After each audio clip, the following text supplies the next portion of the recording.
In the last movie, I told you that Rails is structured in such a way that it helps us to write dry code. Remember, don't repeat yourself. In this movie, I want to take a closer look at that, which is the MVC architecture that Rails employs. It's a fundamental aspect of Rails, and it's important to understand right from the start.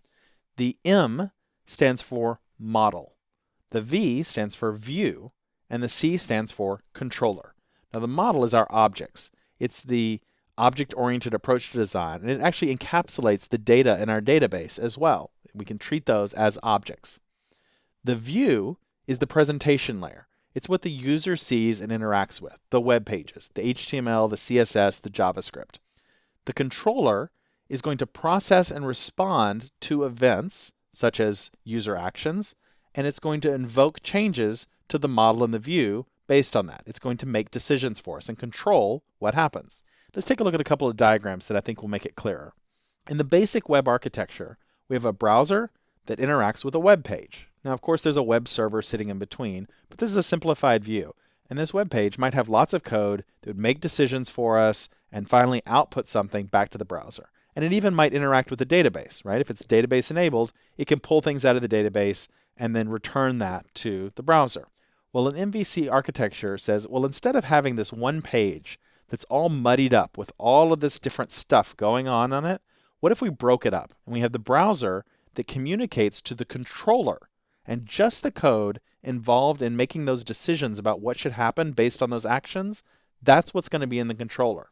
And then if we need to interact with the database or any of our data, we'll have the controller talk to our model, and we'll put all of our code relating to the data and to connecting with the database in the model. Then the model can return its results back to the controller.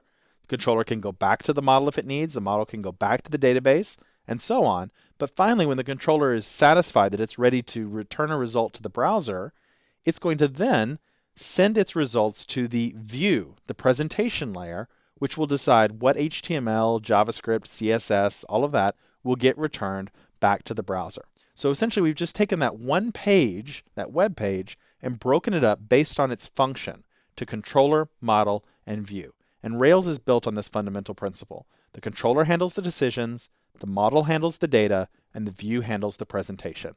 And we want to try and follow this architecture and keep our code in the right places.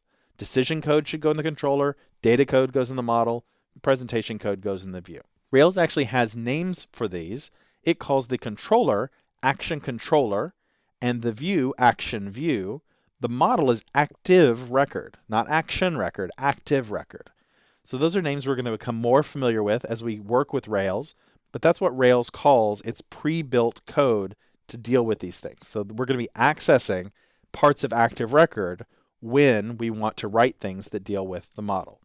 Rails also packages together action controller and action view as action pack. So if you ever see action pack, it's just action controller and action view have been grouped together as one thing called action pack. So keep this architecture in your mind as we continue to work. We'll come back and look at the diagram again, but it'll help you to understand how Rails structures things and what it's doing, and most importantly, where we should put our code.